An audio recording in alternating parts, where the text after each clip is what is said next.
We turn now to President Zelensky. Thank you very much, Mr. President Biden. Thank you for this summit, for another step in consolidating the world in defense of freedom.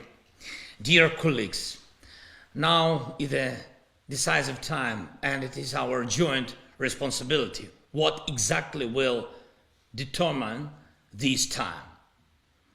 Will we pass on to our children and grandchildren the values of freedom that we have ourselves, or will they have to fight for democracy from scratch?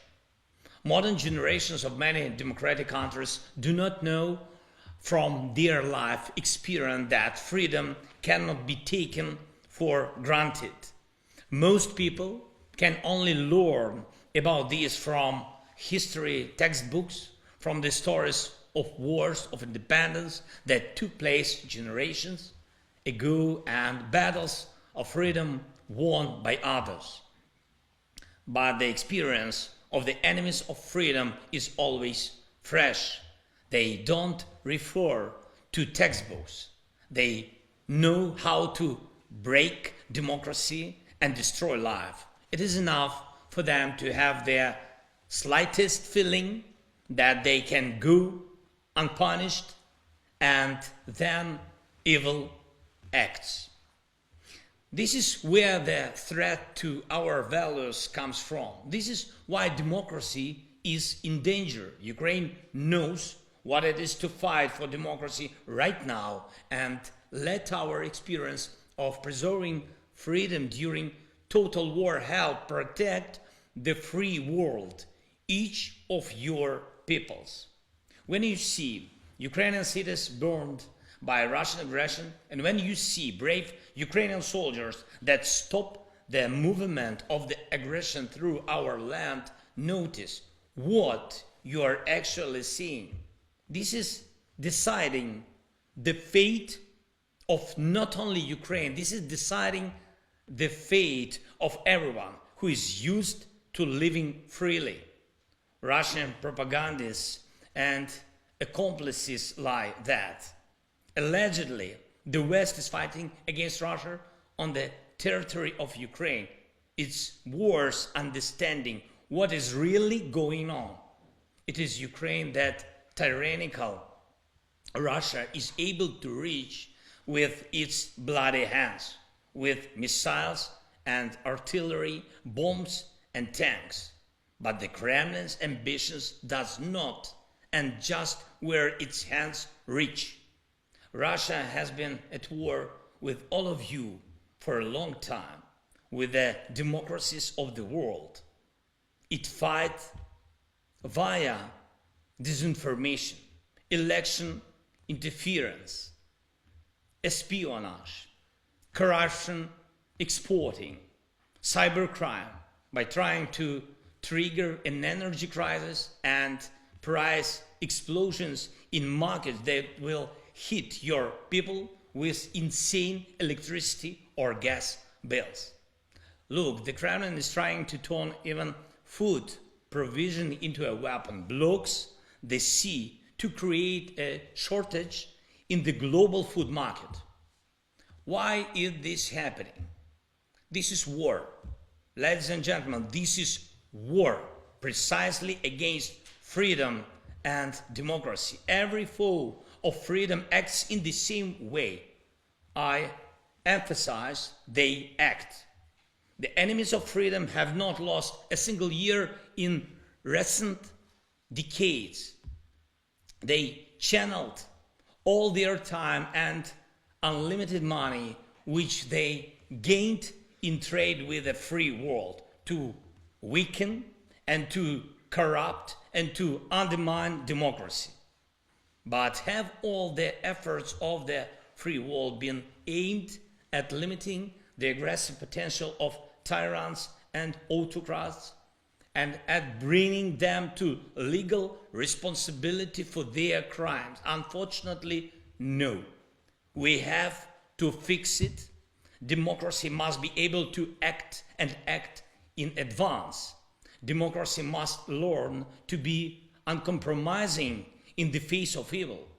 The spirit of democracy is to find a compromise, but this only works for internal freedom in a given country. We should get rid of the illusion that compromising with evil can give something to freedom.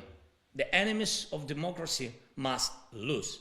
And only these can be the basis of true security for democracy.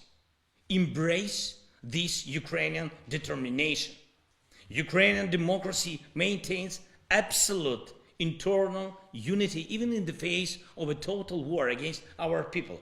To win is our national goal.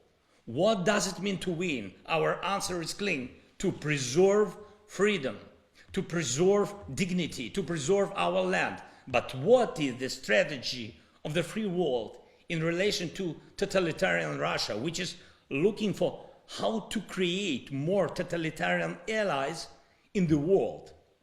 Is there such a clear strategy? I will tell you what it should be. Clear answer: evil must lose their war. If it loses now, it will know that it will always lose everywhere. First, we should not think how to save Putin's face in order to allegedly reduce the cost of fighting him. We should think how to preserve respect for democracy in those countries where freedom has yet to win. Second, when a fire breaks out, firefighters cannot wait months for fire trucks to be provided or accept that fire hydrants should be mandatory only for short distances. It works the same way in war. The more restrictions on the defenders, the more casualties and destruction, because the flames of aggression now know bounds. That is why the defense of democracy must have all the weapons that will reliably guarantee the defeat of the aggressor. Third, Russians must contribute to protection the world from their Kremlin, whose impunity they have tolerated. It is necessary to look for, freeze, and direct for recovery not only individual assets of the aggressor state and individual related parties, but all assets of Russia and Russian wealthy who have traded silence for increasing their wealth. They must have a motive to act in defense of freedom and to bring an end to this aggression and the Kremlin's terrorist rule. Dear colleagues, war makes things crystal clear. These days I visited our regions near the front line, and there you can see what aspects of leadership are needed now. When our fighters repel the assaults near Bakhmut, they cannot wait for weeks before firing an artillery shot in response to the enemy's actions. The fire must be immediate and neutralize the threat. All our decisions should be just as quick, but for some reason sanctions against Russia are much slower than Russia's aggression. Global pressure on Russia elite is weaker than its motive to accept the Kremlin. Support for Ukrainian soldiers in the trenches is less far-reaching than the weapons of the terrorists acting against us. And your own willingness to defend your democracies is less resolute than the intentions of those who want a world war against democracy. Democracy needs a victory now, this year, not some other time, not over time, now. And we are able to ensure this, Ukraine and everyone who helps. And I'm sure we will, but act, please, colleagues. Thank you very much for your attention. Thank you for your support, Mr. President, and to all colleagues. Glory to all who fight for freedom. Slava Ukraini! Thank you. you very much, President Zelensky.